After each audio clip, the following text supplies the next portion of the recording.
Sunita Tarasundari veg. আমি সুনিতা। তোমাদের যখনই মন পছন্দ বা নতুন খাবার খেতে ইচ্ছা করবে, ইউটিউবে গিয়ে লিখবে সুনিতা তারাসুন্দরী ভেজ আর সাবস্ক্রাইব করবে আমার চ্যানেল।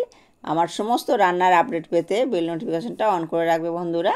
আর আজকে আমি ঢ্যাঁড়সের রেসিপি করে দেখাবো। তো এই রেসিপিটা কিন্তু সম্পূর্ণ আলাদা রকম হবে। তো তোমরা বন্ধুরা প্রথম থেকে শেষ পর্যন্ত ভিডিওটা দেখতে থাকো, তাহলে বুঝতে পারবে যে এটা আমি কিভাবে করলাম। তো আমি এই দেখো এখানে খুব সুন্দর দেখে ঢ্যাঁড়সগুলো নিয়ে নিয়েছি। তো ঢ্যাঁড়সগুলো কিন্তু আমি ভালো করে ধুয়ে রেখেছি। তো এটা আমি কিভাবে কাটছি দেখো। এটা কিন্তু আমি ছোট ছোট করে পিস করব না, এটা আমি গোটাই রাখবো। তো মুখের দিকে খালি একটু কেটে নেব, আর যেগুলো একটু বড় সাইজের আছে সেগুলো একটু মাঝখান থেকে চিড়ে নেব। তো তোমরা দেখতে থাকো কিভাবে আমি চিড়ে নেব, তা সেটা তোমরা দেখলেই বুঝতে পারবে। তো এটা কিন্তু গোটাই থেকে যাবে। তো এই রকম করে গোটা ঢ্যাঁড়সের রেসিপিটা করলে এটা কিন্তু ভীষণ ভাত রুটির সঙ্গে জমে যাবে, আর খুবই টেস্টি হয় এটা। তো এরকম করে কিন্তু আমি রেসিপি অনেক ঢ্যাঁড়সেরই রেসিপি করেছি, তবে এটা কিন্তু আমি এই প্রথম করছি। তো এই দেখো এইভাবে যেগুলো একটু বড় সেগুলোই করে নিচ্ছি, তবে ছোটোগুলো করতে লাগবে না। আর একটু বড় সাইজের যেগুলো সেগুলো করে নিচ্ছি, কেননা মশলাটা এর মধ্যে তাহলে গেলে বেশ খুব সুন্দর টেস্টি হবে। তো ছোটোগুলো তো এমনিতেই গলে যাবে। আর এখানে দেখো আমি কড়া বসিয়ে দিয়েছি। তো এর মধ্যে আমি প্রায় 3-4 চামচের মতন তেলটা দিয়ে দিলাম। তেলটা দিয়ে একটু নাড়িয়ে নিলাম কড়ার মধ্যে। তো তেলটা গরম হয়ে গেছে, এবার আমি কিন্তু এই কেটে রাখা ঢ্যাঁড়সগুলো দিয়ে দিলাম। তো এটা আমি ভালো করে নেড়ে চেড়ে নেব খুন্তির সাহায্যে, আর ঢাকা চাপা দেব। তো এই রকম বড় বড় করে যেহেতু ঢ্যাঁড়সগুলো নেয়া, তো তার জন্যে কিন্তু মাঝে মাঝে ঢাকা চাপা দিয়ে করলে খুবই নরম হয়ে যাবে। আর এর মধ্যে লবণ দিয়ে দিলাম, লবণটা দিলে একটু নরম হয়ে যাবে। তো আমি ঢাকা চাপা দিলাম, আর এটা কিন্তু আমি মিডিয়াম ফ্লেমে রাখবো। আর কাশ্মীরি লঙ্কা নিলাম 1 চামচ, 1 চামচ হলুদ, আর 1 চামচ ধনের গুঁড়ো, 1 চামচ জিরের গুঁড়ো, আর সর্ষের গুঁড়ো 1 চামচ। এটা কিন্তু আমি ঘরেই করে নিয়েছিলাম। আর অল্প করে একটু জল দিয়ে চামচের সাহায্যে একটু নেড়ে চেড়ে নেব।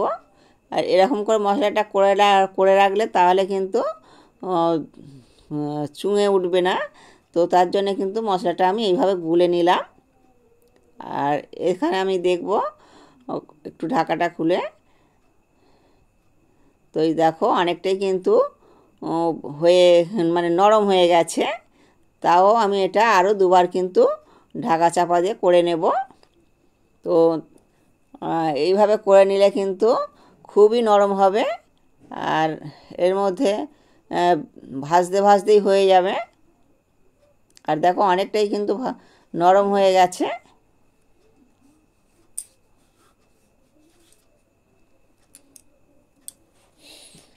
আমার এই সহজ রেসিপিগুলো দেখে যদি ভালো লাগে তাহলে প্লিজ আমার চ্যানেলে সাবস্ক্রাইব করবে, আর বেশি বেশি করে শেয়ার করবে। আর প্রথমেই বললাম বন্ধুরা, এটা প্রায় 3বার ঢাকা চাপা দিয়ে ভেজে নিতে হবে। আর এই দেখো এখন ভীষণ সুন্দরভাবে ভাজা হয়ে গেছে, আর আমি তেলটা ঝরিয়ে উঠিয়ে নিচ্ছি। একটু এইভাবে চেপে ধরলে কিন্তু তেলটা ঝরে যাবে।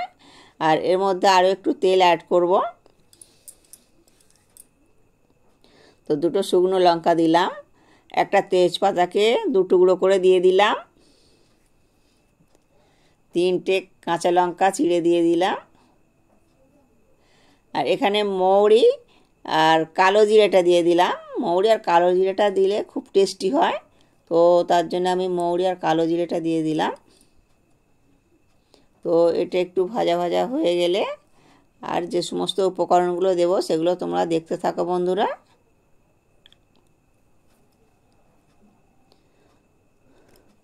তো সামান্য একটু লবণ দিয়ে দিলাম, কাঁচা লঙ্কা যেহেতু দেওয়া আছে ওটা বেশ একটু নরম হয়ে যাবে। আর এখানে কিন্তু আমি হিং দিলাম, মানে ছোটো চামচের 1 চামচ হিং দিলাম। আর হিংটা একটু ভেজে নিতে হবে, যেহেতু এটা নিরামিষ রান্না তার জন্য কিন্তু হিংটা দিলাম। আর এখানে আমি ছোট ছোট করে টমেটো কেটে রেখেছিলাম, তো আমি 2টো টমেটো দিয়ে দিলাম। তো টমেটোগুলো কিন্তু অনেকটাই নরম হয়ে গেছে। আর 1 চামচ আদা দিলাম,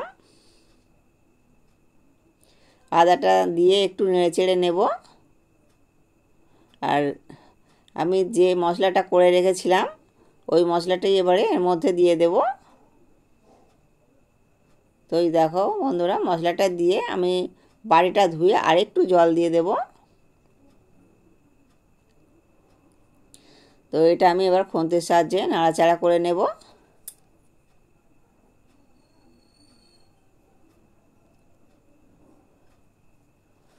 আর এইভাবে নাড়তে নাড়তে যখন তেলটা ছেড়ে আসবে তখন জানতে হবে যে মশলাটা ঠিকঠাকভাবে হয়ে গেছে।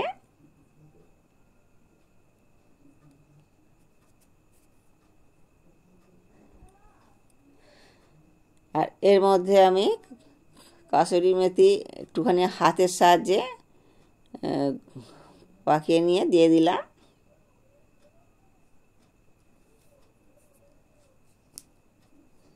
তো এই কাসুরি মেথিটা দিলে কিন্তু হেভি টেস্ট হয়। তো এখানে আমি লবণ দিলাম পরিমাণ মতন, আর একটু চিনি অ্যাড করলাম। আর চিনিটা দিলে একটু ব্যালেন্স হবে।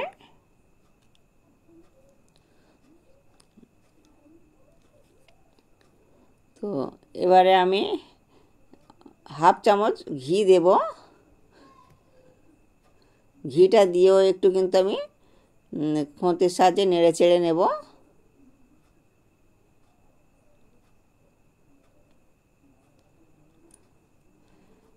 এইভাবে নাড়তে নাড়তে কিন্তু তেল ছেড়ে আসবে। এই দেখো বন্ধুরা, তেলটা ছেড়ে এসছে।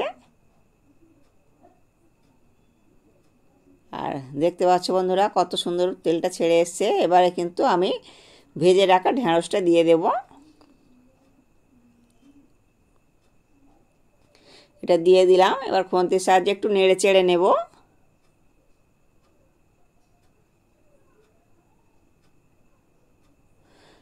আর বন্ধুরা, এর মধ্যে যে জলটা অ্যাড করব সেটা কিন্তু গরম জল হওয়া চাই।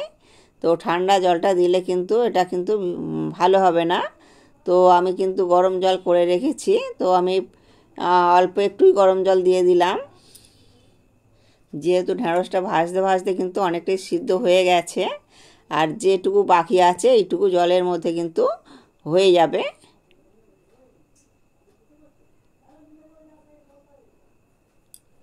তো এটা আমি আরেকটু ঢাকা চাপা দিয়ে দেব।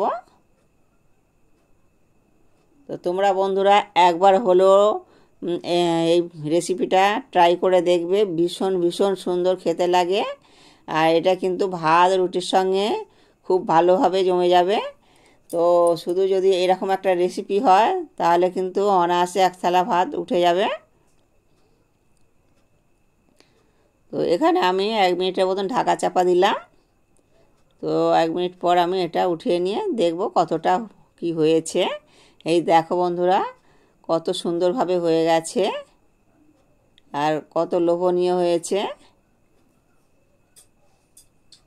তো দেখো গলে গেছে সবটাই। আর সব শেষে আমি দেব গরম মশলা। তো গরম মশলাটা দিয়ে হালকা হাতে একটু নেড়ে চেড়ে নেব। এবার আমি প্লেটের মধ্যে উঠিয়ে নিলাম। আর বন্ধুরা ভালো থাকবে, সুস্থ থাকবে, সাবধানে থাকবে।